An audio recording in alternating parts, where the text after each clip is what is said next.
One preseason game is down and in the books for the Chicago Bulls, while a second one is coming up tomorrow. And we're going to talk about what are the things that are still making this preseason the most interesting for the Chicago Bulls. What are the storylines? What are the angles to look out for? We're going to talk a little bit about that. Plus, Lonzo Ball has basically been ruled out the second preseason game. We're going to talk about why shouldn't be as big of an alarm as what some Bulls fans are making it. And then lastly, Zach LaVine has apparently been a really good teammate so far in training camp and everything else, but we continue to be bought in. We're going to talk about all that and more right after this. You are now tuned in to Chicago Bulls Central, your number one place for all Chicago Bulls news and content.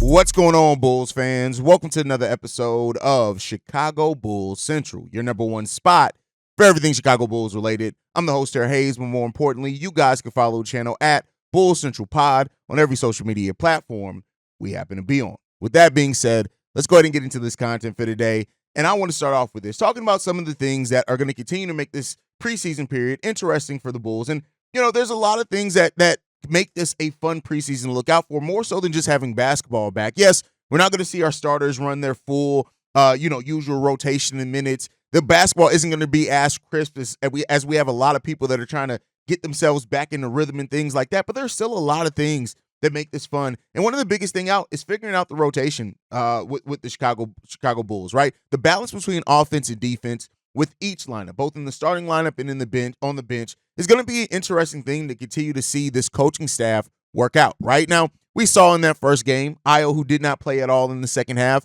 the defensive the intensity in general was really big when Ayo Dosunmu got in the game, and I think that's really something to look out for to see if that continues, no matter how small the sample size is, because Ayo's going to be a big part of this team. In a lot of ways, and I've said this multiple times, Ayo is the glue guy for the Chicago Bulls team this season. His ability to play next to any of the three of Josh Giddey, Kobe White, and Zach LaVine is going to be really important. His versatility defensively, being able to guard 1 through 3 as well in a lot of scenarios, and him stepping into that leadership role and being that communicator on the defensive side.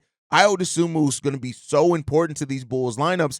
And watching how he affects lineups is going to be an important thing. Watching Ayo Dosunmu's minutes when he's out there on the court, who he's out there with, how he's performing in that time, when he steps it up more defensively, when he is taking more shots and being more aggressive offensively. Ayo Dosunmu is a very important piece of the Chicago Bulls team. And as that glue guy, it's really big there. But outside of that, it's just the balance of those rotations, at least for the X's and O's part, which, you know, I am somebody who, in watching the game of basketball, the X's and O's part intrigues me just as much as the highlight dunks or blocks or steals or anything like that. It's the small things, right? Like, who are you hedging on, right? Who's getting the assignment of guarding the on-ball player the best? Who is having those best on-ball moments as far as the defensive side of the ball? Who's cutting? Who's slashing to the rim at the right time? What combination is getting the most spacing out there with us? You know, and by spacing, I don't just mean three-point shooting, but helping to provide some of that, right? Those are really big things for me, and I think that's big things for this team. With this team not being on paper, it's going to be a great three-point shooting team. They may be solid, right? I think that's kind of the cap for this is solid three-point shooting team.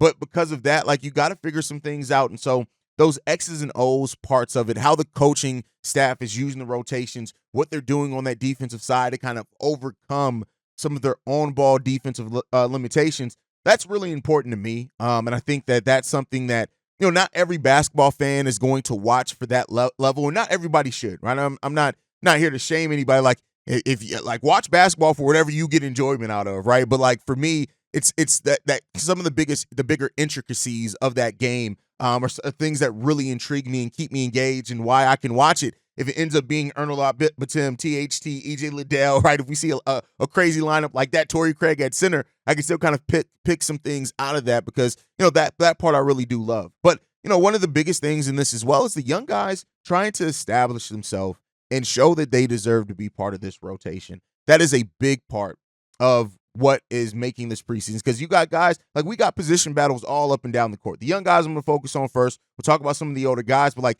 Julian Phillips and Dalen Terry, they're trying to prove that they could be ahead of that rotation of a player like Torrey Craig. Now, I do think that most of our lineup is set, and I know there are going to be some people that disagree with if that should be the case, and you're probably right. It probably shouldn't be the case, right? But like, our starters are pretty much set. Josh Giddey, Kobe White, Zach LaVine, Patrick Williams, and Nikola Vucevic. And, we'll talk about if that should be the case towards the end of that, because I do have something on that starting five as well. And then Jalen Smith, Ayo Dosunmu, and I think Matas Buzelis have worked themselves into that 8-man rotation, right? And then, of course, Lonzo's going to play whenever Lonzo is healthy and available.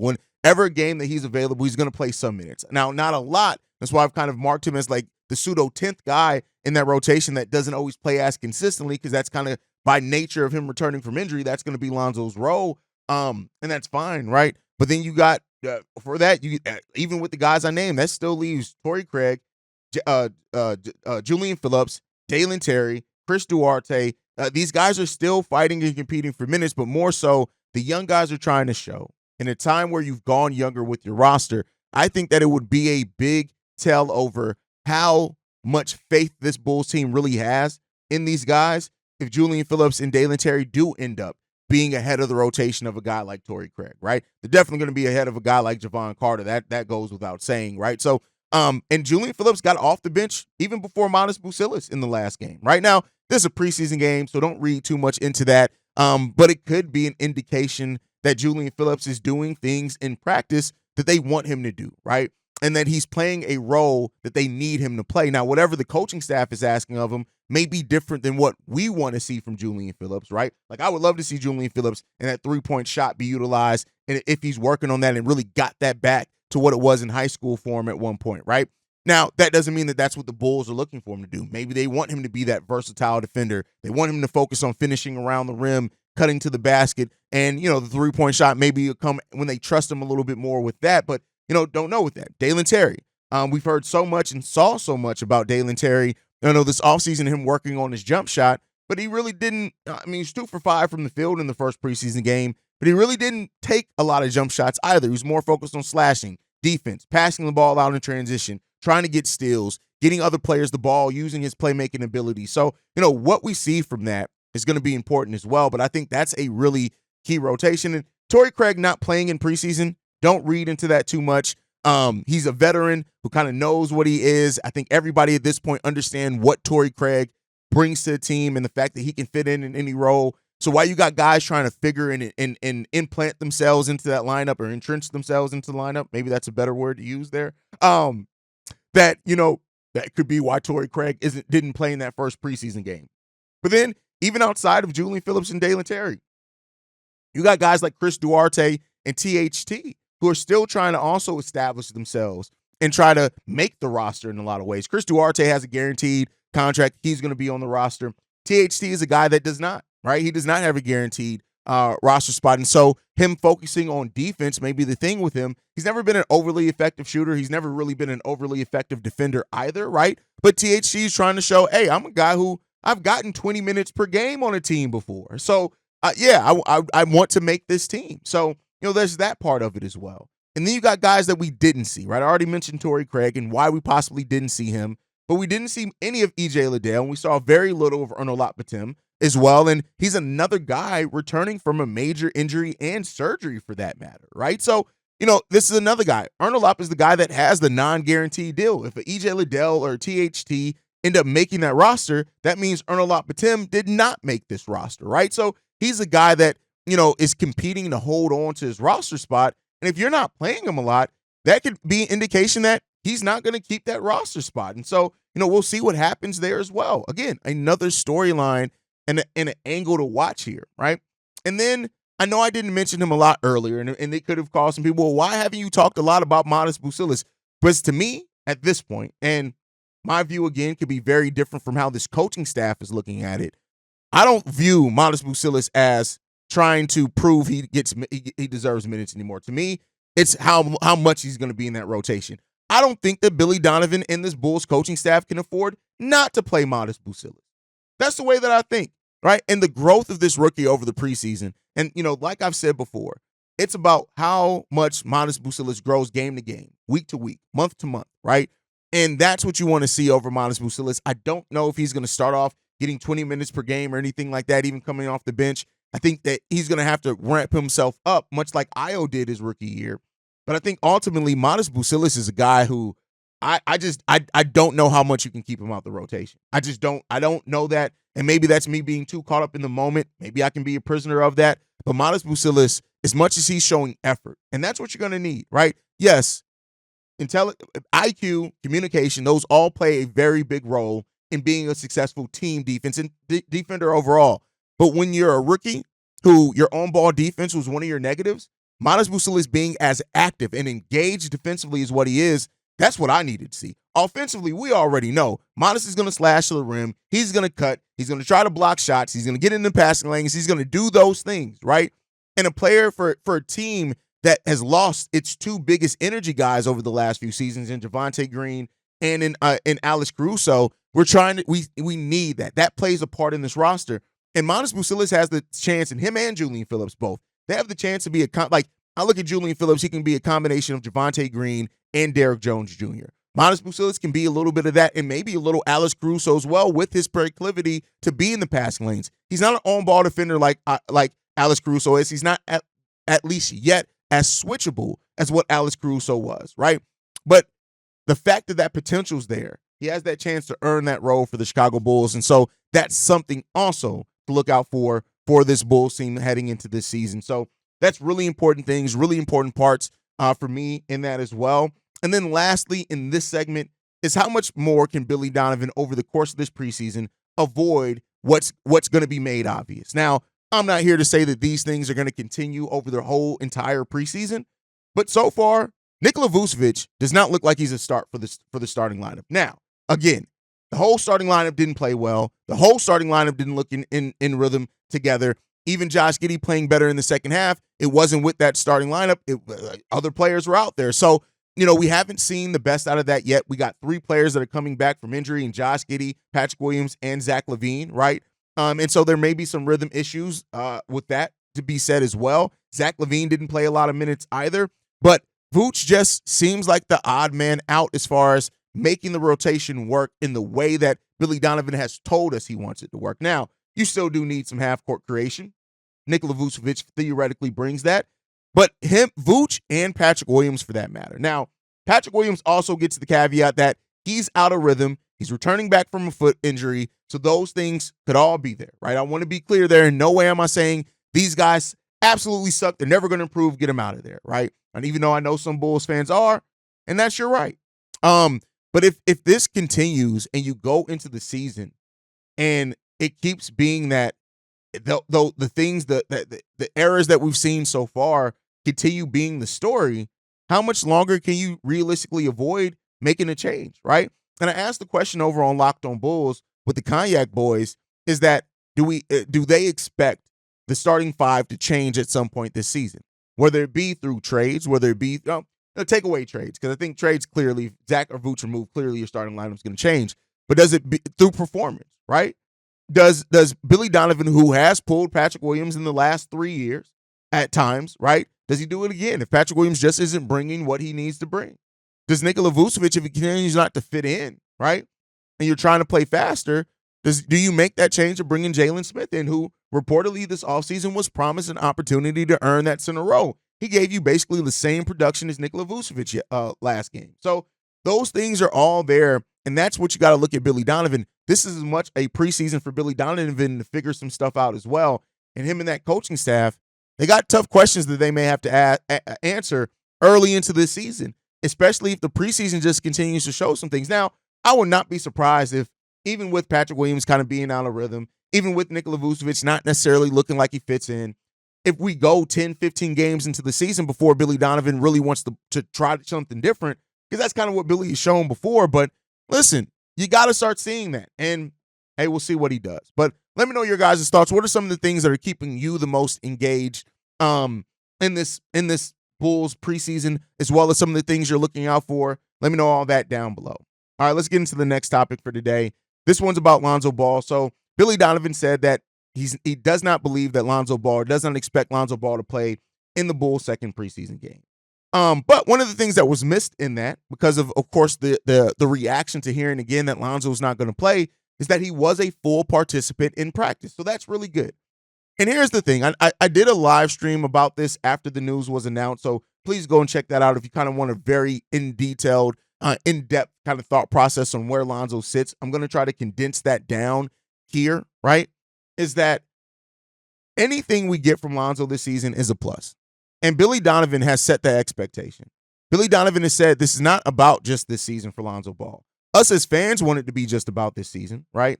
But it's not just about this season for Lonzo Ball. It's also about getting him to a place to prolong his career, right? That he can play after this. And so the Bulls are not going to try to overextend Lonzo. If there is anything with conditioning, strength, tightness, anything, a little pain, the Bulls are probably going to sit Lonzo. And that's probably going to maintain for the entirety of this basketball season. And that's okay. It's not all about this season. And one of the things that the thought process that came along as well is that Lonzo Ball is he's a free agent at the end of this year. And with the direction that the Bulls have changed this roster, this season isn't about getting Lonzo Ball back in the rhythm. I think that's a storyline for Bulls fans, understandably. But Lonzo Ball getting back on the basketball court and staying on the basketball court is like not a C storyline or C focus for the Chicago Bulls. It may be a D focus for the Chicago Bulls, right? This Bulls team is trying to figure out its future. This Bulls team is trying to figure out if they have a core and a foundation of young players that they can build off on. I hate to tell this to some people, right? And I don't mean this to say about Lonzo negatively. I want Lonzo to be on the court. I hope that when Lonzo is on the court, he's super effective. I want Lonzo to play as long as he can humanly play and be effective on the basketball court. Before the Chicago Bulls and where they are, and this applies to Vooch, this applies to some other people, the story isn't about those guys, right? This season and the focus isn't about getting Lonzo Ball back to some position to where he's then necessarily a huge part of your core going forward. That's not the story. That's not the focus of the Chicago Bulls coming into the season. And with that not being the focus, yes, they're going to be more patient on Lonzo Ball because for the Bulls, the ultimate outcome that they want does not hinge on Lonzo Ball being a 20-minute, 25-minute point per game player or starter anymore for this team. It's just not where it is with this team anymore, right? This team has moved into a new phase. Now, Lonzo could potentially be part of that new phase if he does show some things this season and is willing to take a team-friendly contract. There is a case that Lonzo could be on this team going forward. But that's not the focus of this Bulls team at this present moment, right? And that's okay. Now, could that come back to bite him in their ass? Maybe. It could, right? That's a risk that they're going to have to take. But I think that at some point, and Billy Donovan said it, right? To say that Lonzo's not going to play, it's not about 82 games. It's about can he play 65 games, right? It's not about this season. It's about going forward for him to prolong his career. Can he have a career after this? Lonzo's even said him trying to stay close to the game and setting up things to where he can stay close to the game and taking on more of a mentorship role. Lonzo Ball's best contribution to this Bulls team may not come on the court this season. Now, I hope that it will, but it may come through the mentorship. It may come through what he's able to show in him wanting to stay attached to that game and taking on and helping some of these young players reach their potential, right? Now, when Lonzo's on the court, I do think the basketball IQ and his passing are going to be things that help the Bulls right away. As his body's acclimating to be back to the NBA game, we'll see how those things go and how much more he can contribute to that. But I think overall, we have to come to that realization that this season isn't about Lonzo Ball. It's just not. And because of that, the Bulls' focus isn't going to be about getting Lonzo Ball back on the court come hell or high water. It's going to be, we're going to play Lonzo when we feel comfortable, when he feels comfortable. We're going to listen to what his body's telling him, but we're not going to try to push him too much this season. And that's fine. That's ultimately fine, right? If you are hinging your bets on if Lonzo stays on the court a lot for the Chicago Bulls this season, I think you're kind of focused on the wrong thing. And that's you. That's your prerogative. But I just think that that's where this is at, and I think that's a realistic case to have.